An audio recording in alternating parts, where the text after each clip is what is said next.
You see, as the founders saw it, however, not only do you have to be, you have the right, to defend yourself, your personal life, the life of your family, your liberty, and your pursuit of happiness, from individuals who might attempt to intrude upon those things, but the founders specifically argued that the people must be armed to protect themselves from a tyrannical government.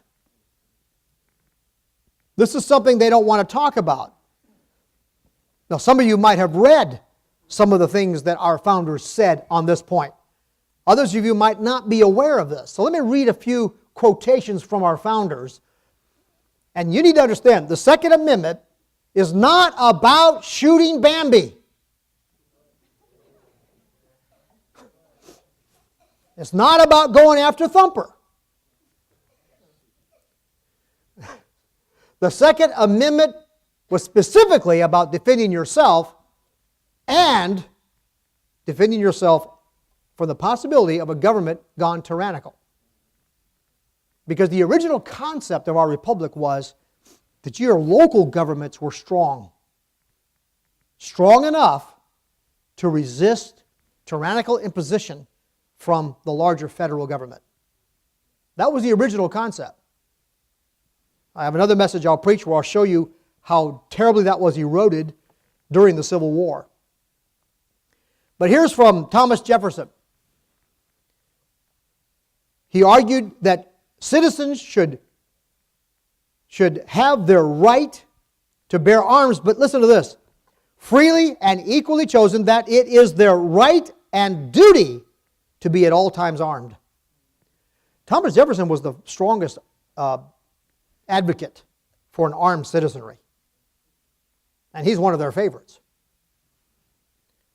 But he argued forcefully on this matter, and he believed it was important and necessary and essential to the maintenance of liberty that the general population be armed. And he thought it not just a right, he felt it was a duty, a responsibility for every citizen to have arms. That's in 1824. Then we have this, besides the advantage of being armed, which the Americans possess over the people of almost every other nation,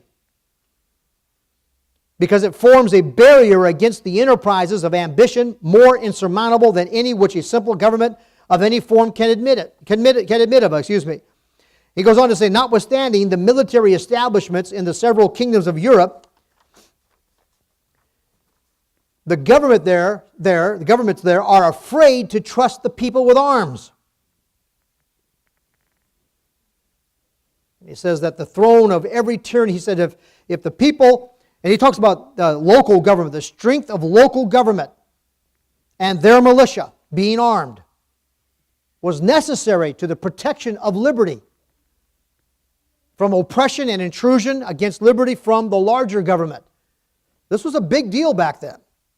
There was a lot of debate and argument and fear about federalizing the states, specifically for this reason.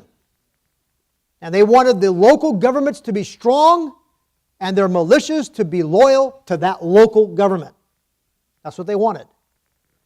And that's what they argued for. And in order to have that and to secure that, it was necessary not only that everyone be armed, but the local governments be able to act in behalf of their own interests and to protect their liberty if it was trampled upon. That was James Madison. He goes on, some observations offered to us by Noah Webster, who said, before a standing army can rule, the people must be disarmed, as they are in almost every kingdom in Europe. The supreme power in America cannot enforce unjust laws by the sword. Why? He said, because the whole body of the people are armed and constitute a force superior to any band of regular troops that can be, or any pretense raised in the United States. That's an interesting thought. Things have changed today. It's true that our standing army will almost invariably have access to resources of arms beyond our access. And so we should not be limiting things like magazines. That's absurd. The whole point of this was to allow the people to be able, if necessary, to protect themselves from a standing army being used like it's done right now in Syria, like it's done in Venezuela, like it's done in other countries, where the people are not armed, they're helpless, they can't do anything, and the armies are sent by the government to go trample them down and bring them under control of the government. These founders saw that as tyranny. And they said the only way to ensure that doesn't happen here is to make sure the people have arms sufficient to protect themselves.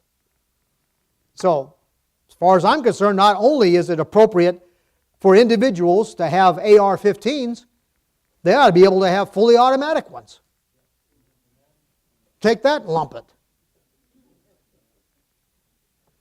You see, this concept that only the people they control should have the weapons scares me. This idea that they are the only ones to be trusted with the weapons and we're supposed to just trust them with the weapons. That's not the way our founders thought. That is absolutely not the way they looked at this. And then we have this. Who are the militia? Are they not ourselves? Is it feared then that we shall turn our arms each man against his own bosom? Congress have no power to disarm the militia. Their swords and every other terrible implement of the soldier are the birthright of an American. Did you hear that?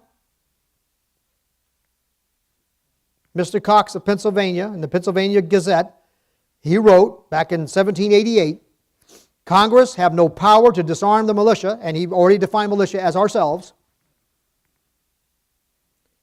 He said their swords, and listen to this, and every other terrible implement of the soldier are the birthright of the American. Does that mean you should be able to have bazookas? Technically, yes. Well, okay. Why? Again, we go back to the basic fundamental question. You're supposed to believe you're too stupid to have a bazooka, but the Army can have them.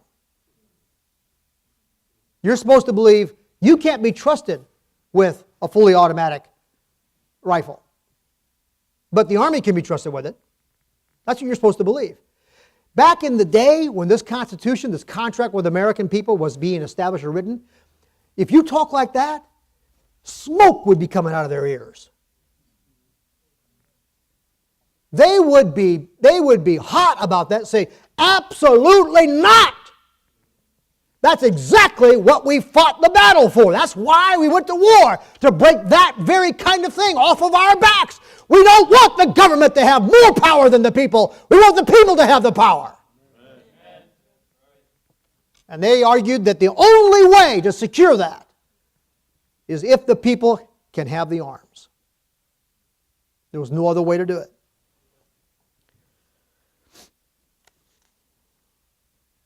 William Sims warned that the new government that was being formed would at some point, quote, be too firmly fixed in the saddle to be overthrown by anything but a general insurrection, end quote.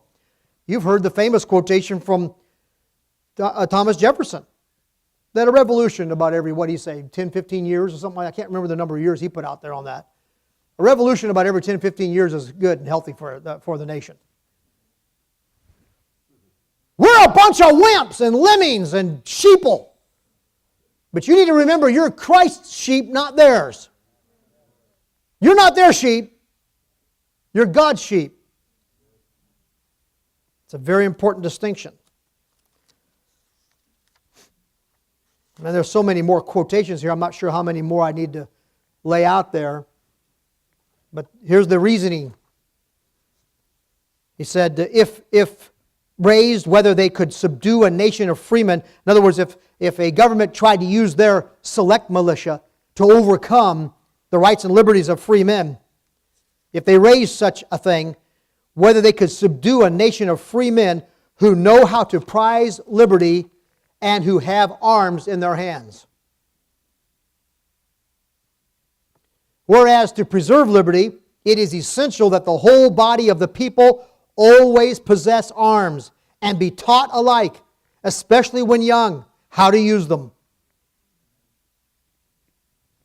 I saw a picture just the other day of an old high school where they had all the girls for PE, all holding rifles and shooting targets. That's what it used to be like in this country. Now, if you try to do that, these people would flip out. Why? Because they don't trust you to have guns. They only trust themselves to have them. Edmund Pendleton was an opponent of the Bill of Rights. And he argued that that there would be abuse of power. And he agreed that there would be an abuse of power. It's natural. But he said, but we can remedy that by recalling the delegated powers into a convention. He thought, well, if there's an abuse of power, we can just recall a convention and get together and stop it. Patrick Henry shot back that the power to resist oppression rests upon the right to possess arms. Here's what he said. He said, guard with jealous attention the public liberty. Suspect everyone who approaches that jewel. Unfortunately, nothing will preserve it but downright force. Whenever you give up that force, you are ruined. And in response to Mr. Pendleton's constant efforts to get the people to say, well, the people don't need a right to bear arms. We can take care of them with our political organization here. Henry sneered back, oh, sir, we should have fine times indeed if, to punish tyrants, it were only sufficient to assemble the people. Your arms wherewith you could defend yourselves are gone. Did you ever read of any revolution in a nation inflicted by those who had no power at all? You see, in the day that this contract with the American people called the Constitution was being argued and established in our land, they thought very differently about this business of the right of the people to bear arms, didn't they? They didn't think the way we do today. George Mason said when the resolution of enslaving America was formed in Great Britain, the British Parliament was advised by an artful man who was then governor of Pennsylvania to disarm the people, that it was the best and most effectual way to enslave them, but that they should not do it openly, but weaken them and let them sink gradually. His advice is being taken today and being accepted by a lot of Americans. Zachariah Johnson argued that the new Constitution could never result in religious persecution or other oppression because, quote, the people are not to be disarmed of their weapons. They are left in full possession of them. Every one of these guys understood that our rights are gone once we give up our weapons. Virginia delegations recommended a Bill of Rights included the following statement, that the people have a right to keep and bear arms, that a well-regulated militia composed of the body of the people trained to arms is the proper, natural, and safe defense to a free state, that standing armies in time of peace are dangerous to liberty, and therefore ought to be avoided as far as circumstances and protection of the community will admit, and that in all cases the military should be under strict subordination to and governed by the civil power. And I should add there that this is in the context of the kind of thinking that said this militia we're talking about was local and loyal to local authority. Well, that's a concept we've lost today. The 10th Amendment has all but been destroyed. States don't understand their rights under the 10th Amendment. Many states are forfeiting that right willingly. The following quote from Holbrook, that every man be armed, the evolution of a constitutional right. He said the whole of that Bill of Rights is a declaration of the right of the people at large or considered as individuals. It establishes some rights of the individual as unalienable and which consequently no majority has a right to deprive them of. And this means that even if the whole country got together and voted away your Second Amendment right or your First Amendment rights, they have no right to do it.